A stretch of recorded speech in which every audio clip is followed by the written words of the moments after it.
कहानी की शुरुआत होती है आज से 30 साल पहले, जहाँ पर गवर्नमेंट ने 5 सुपर हीरोज की एक टीम बनाई, जिनके अंदर अलग अलग तरह की कमाल की ताकतें थी। जो सबसे ताकतवर और बहादुर था उसे टीम का लीडर बना दिया गया, जिसका नाम था कैप्टन जूम। ये टीम इसलिए बनाई गई क्योंकि 5 क्रिमिनल्स यानी मुजरिम जो बहुत खतरनाक और ताकतवर थे, उन्होंने जेल से भागकर पूरी दुनिया पर हमला करके यहाँ तबाही मचा दी। तो इस वक्त इन 5 सुपर हीरोज को सामने लाया गया, जिन्होंने बड़ी बहादुरी से उन क्रिमिनल से जंग लड़ी और अपनी अपनी ताकतों का इस्तेमाल करके आसानी से उन्हें हरा दिया और दुनिया को बचा लिया। यहाँ पता चला कि कैप्टन जूम के अंदर बिजली से भी तेज दौड़ने की ताकत थी, लेकिन था वो आम इंसान ही। पर अपनी ताकतों की वजह से गवर्नमेंट ने उसे सुपर हीरो बना दिया, जो बाद में बन गया कैप्टन जूम। अब टीम में जूम का भाई भी था, उसके पास भी ताकतें थी, लेकिन जब जनरल ने महसूस किया कि जमीन पर अब एलियंस के हमले का खतरा है, तो उन्होंने इनकी ताकतें और बढ़ाने के लिए अब रेडिएशन का इस्तेमाल करने का फैसला किया, यानी कि ताकतवर शुआओं का। और फिर इस रेडिएशन को पूरी टीम पर आजमाया गया, जिनमें जूम तो पहले से और ताकतवर बन गया, लेकिन इस रेडिएशन का उसके भाई पर बुरा असर पड़ा। वो पहले से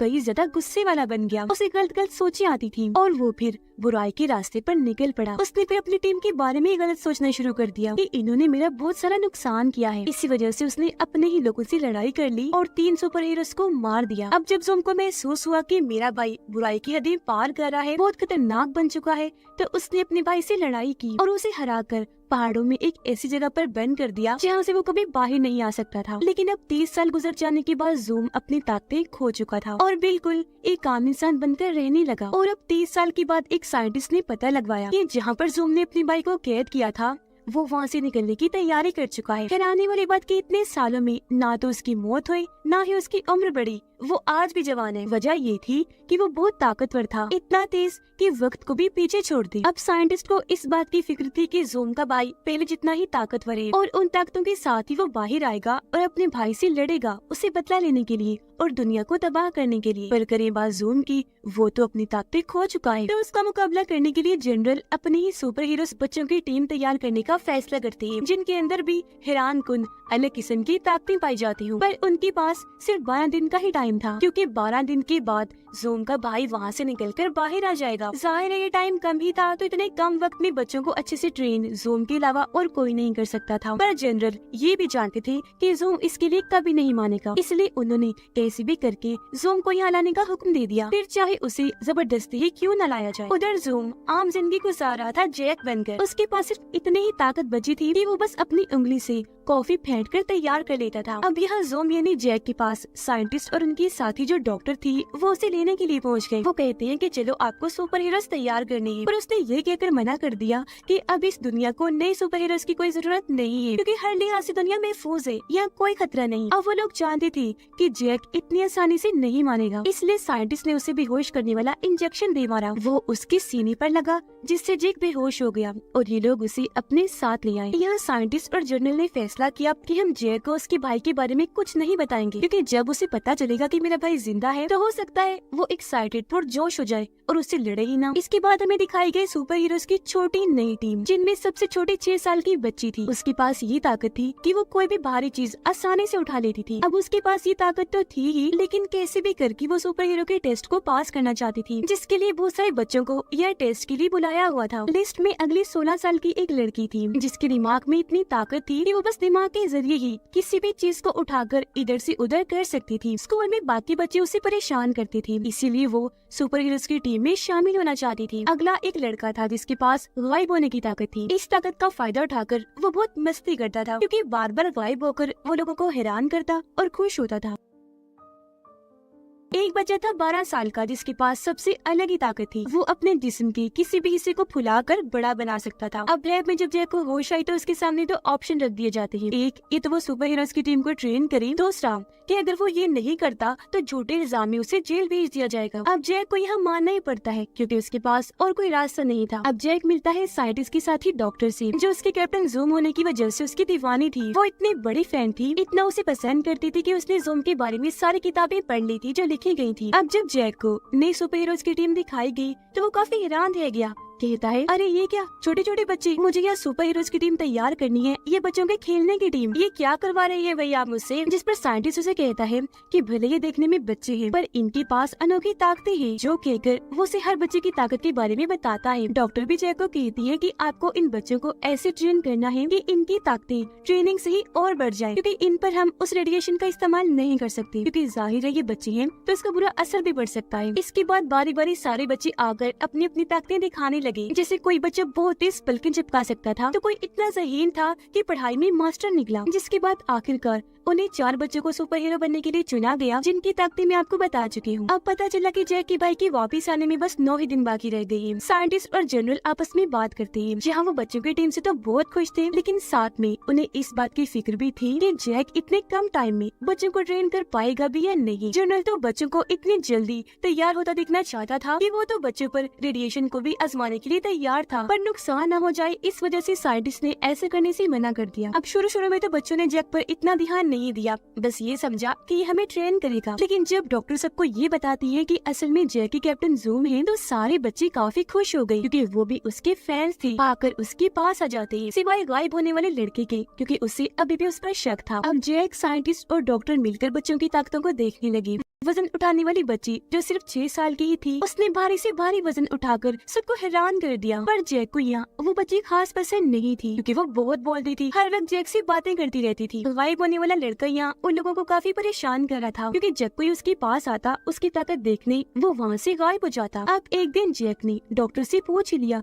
कि आखिर आप लोग बच्चों को ट्रेन करवा कर तैयार क्यों करवाना चाहते हैं, जिस पर डॉक्टर उसे कुछ नहीं बताती। इसलिए नहीं कि जैक से हकीकत छुपानी थी, बल्कि इसलिए क्योंकि वो खुद सच्चाई नहीं जानती थी कि जैक का भाई लौट रहा है। अब डॉक्टर सबके साथ मीटिंग रखती है, बताती है कि बच्चे अपनी जितनी ताकत दिखा रहे हैं उनके अंदर उससे 1000 गुना ज्यादा ताकत है। वो बस अपने दिमाग की मदद से अपनी ताकतों को रोक रहे हैं। अब इसी बीच जैक भी उनकी मीटिंग में शामिल होने की कोशिश करता है, लेकिन गार्ड्स के जरिए उसे वहाँ से बाहर निकाल दिया जाता है। अब साइंटिस्ट बच्चों और जैक को अपने खास डॉक्टर से मिलवाता है, जो कोई इंसान नहीं था बल्कि एक रोबोट था, जिसे खास इसलिए बनाया जाता है ताकि वो सुपर हीरोज की टीम का साथ दे। अब यहाँ जैक रोबोट डॉक्टर से मिलकर बहुत खुश हुआ और वो उसे और बच्चों को लेकर एक काफी पुरानी जगह पर गया, जहाँ उनकी एक काफी बड़ी स्पेसशिप रखी हुई थी। जैक रोबोट डॉक्टर और बच्चों को चुपके से स्पेसशिप में बिठाता है और उन्हें घुमाने के लिए वहाँ से बाहर निकल जाता है, जहाँ इन लोगों ने रोबोट डॉक्टर की मदद से बहुत मजे से खाना खाया, क्योंकि वो अपने मशीन वाले हाथों से इनके लिए फास्ट फूड और आइसक्रीम उठा कर लाया था। लेकिन जल्दी ये खबर टीवी पर आ गई, क्योंकि किसी ने उनके स्पेसशिप की वीडियो इंटरनेट पर डाल दी थी, जिससे सबको ये लगा कि फास्ट फूड और आइसक्रीम खाने वाले एलियंस का जमीन पर हमला हो गया है। लेकिन जब ये बात साइंटिस्ट और डॉक्टर को पता चली कि ये काम जैक का है, तो उन्हें बहुत बुरा लगा। लेकिन क्योंकि वो कैप्टन ज़ूम था तो कोई उन्हें क्या ही कह सकता था। अब जब जैक सो रहा था तो वजन उठाने वाली बच्ची उसके पास आई और उसे जगाकर कहने लगी कि मुझे बहुत बुरा सपना आया है, मुझे डर लग रहा है, मैं आपके पास सोना चाहती हूँ। अब जैक को उस पर तरस आ गया। बेड छोटा था तो वो उसे अपने पास तो नहीं सुलाता, लेकिन पास पड़े हुए सोफे पर सोने का कह देता है। पर वो बच्ची बहुत होशियार थी, उसने आराम से सोफे को घसीट कर बेड के साथ लगाया और उस पर मजे से लेट गई, ये सोचकर कि यहाँ मुझे बहुत अच्छी नींद आएगी, डर भी नहीं लगेगा। अगले दिन साइंटिस्ट ने सभी बच्चों को एक ऐसे कमरे में भेजा जहाँ पर बहुत सारे रंगीन बॉल्स थी। उनसे बच्चों पर शूट किया जाएगा और बच्चों को ट्रेनिंग दी जाएगी कि शॉट से, गोली से कैसे बचते हैं। जहाँ बच्चों ने बहुत अच्छे से अपनी ट्रेनिंग की और फिर इसके बाद उन्हें रनर पर भागना भी सिखाया ताकि वो और तेज दौड़ना सीख सके। जिसके बाद उन्होंने जैक के साथ मिलकर अपनी ताकतों की और अच्छे से ट्रेनिंग की। अब हालांकि उनकी ताकतें यहाँ बढ़ रही थी, पर अभी भी बहुत कुछ बाकी था। अभी सब ट्रेनिंग के बाद सारे बच्चे काफी थक गए और एक जगह पर आकर बातें करने लगते हैं। गायब होने वाला लड़का कहता है कि सबको अपनी अपनी पड़ी है, हम बच्चों की किसी को कोई परवाह नहीं, और जैक भी सब पैसों के लिए ही कर रहा है। अब जब जैक को पता चला कि उस बच्चे ने ये बात की, तो वो उसके कमरे में गया, जो खास इसलिए बनाया गया था ताकि वो वहाँ से गायब ना हो सके। उसके पास जाकर जैक उसे बचपन में अपने और अपने भाई की सुपर हीरो बनने वाली बात बताता है। यह उस बच्चे को पता चला कि कैप्टन ज़ूम का वो असली भाई था जिसे कैद कर दिया गया। अब जैक अपने भाई के बारे में बात करके काफी जज्बाती हो गया। फिर वो थोड़ी देर के लिए उस बच्चे को कमरे से निकालकर बाहर लेकर आया, क्योंकि उसे महसूस हुआ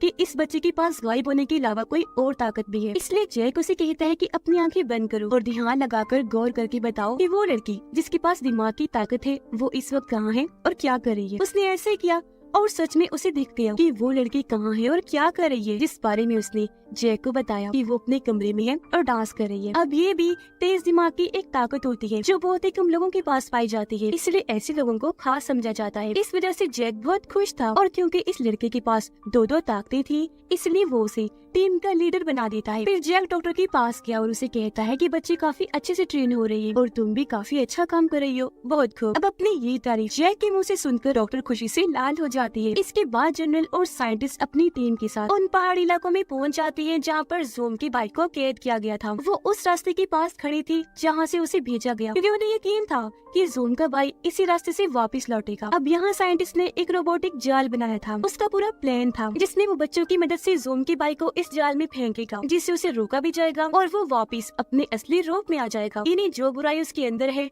जिसने उसे बुरा बनाया हुआ है, वो हमेशा के लिए उसके अंदर से निकल जाएगी। अब जब जैक की भाई की आने में 48 घंटे रह गई थी, तो डॉक्टर सब बच्चों के लिए पार्टी रखती है जिसमें सभी बहुत इंजॉय करती है और डांस भी। इसमें गायब होने वाला लड़का दिमाग की ताकत वाली लड़की के साथ डांस कर रहा था और जैक डॉक्टर के साथ कर रहा था। पर तभी यहाँ जनरल ने आकर ये सब रुकवा दिया, जिससे उनका सारा मजा किरकिरा हो गया। अब तभी यहाँ जैक देखता है कि उस रेडिएशन को यहाँ पर लाया जा रहा है। वो समझ गया कि इन बच्चों के साथ भी वही किया जाएगा जो 30 साल पहले मेरी और मेरी टीम के साथ किया गया था। रेडिएशन को इन पर भी आजमाया जाने वाला था। उसने भी जनरल को मना किया कि रेडिएशन बच्चों के लिए ठीक नहीं, मत करो इसका इस्तेमाल। लेकिन जनरल तो कुछ सुनने को तैयार ही नहीं था। वो अपने फैसले पर अटल रहा। पर जैक ऐसा होने नहीं दे सकता था। उसने आधी रात को सब बच्चों को जगाया और उन्हें अपने साथ एक जगह पर लाकर जनरल का प्लान बताया। और यहाँ वो ये फैसला भी कर लेता है कि मैं बच्चों को इस चीज से बचाऊंगा।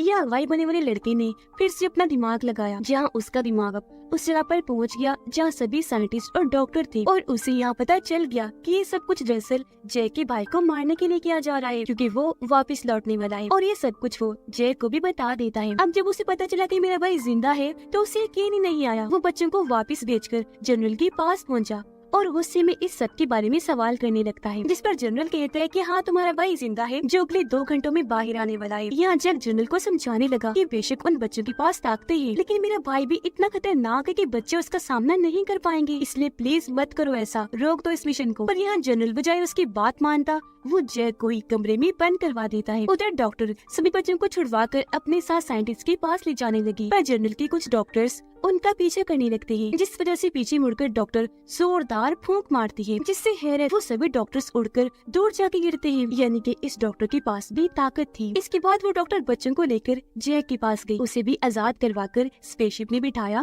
और ये सारे यहाँ से निकल गए। अब वो जगह खुली जहाँ पर जैक का भाई कैद था और वो वहाँ से निकलकर बाहर एक जगह पर आ गया। ठीक इसी वक्त उनकी स्पेसशिप भी वहाँ पहुँच गई। तब जैक सब बच्चों को अंदर ही छोड़कर अकेला ही अपने भाई से मिलने बाहर चला गया। अब क्योंकि दोनों इतने सालों के बाद एक दूसरे से मिल रहे थे, तो वो पहचान ही नहीं पाया कि जैक मेरा भाई है, यानी कि ये ज़ूम है। उसका भाई अभी भी जवान और ताकतवर था, जबकि जैक की उम्र अब थोड़ी ज्यादा हो गई थी, साथ ही वो कमजोर भी था। यहाँ जैक आराम से उसके पास जाकर समझाने की कोशिश करने लगा, लेकिन उसने सिर्फ अपना हाथ ही जैक के सीने पर रखा, जिससे वो उड़ता हुआ काफी दूर जाके गिरता है। इतने ही देर में सारे बच्चे भी स्पेसशिप से निकलकर बाहर आ गए। उनकी तरफ जैसे जैक के भाई ने देखा, उसका ध्यान भटक गया, जिस चीज का फायदा उठाकर साइंटिस्ट ने उसकी तरफ वो रोबोटिक जाल फेंक दिया। अब जैक के भाई ने जब जाल को अपनी तरफ आता हुआ देखा, तो उसने बड़ी आसानी से सिर्फ अपने हाथ की मदद से उस वजन उठाने वाली बच्ची की तरफ फेंक दिया। वो जाल बच्चे की जान लेने ही वाला था कि तभी यहाँ जैक ने अपनी ताकतों को जगा लिया और अपनी फुल स्पीड से उसने बच्ची को उस जगह से हटाकर उसकी जान बचा ली। वो जाल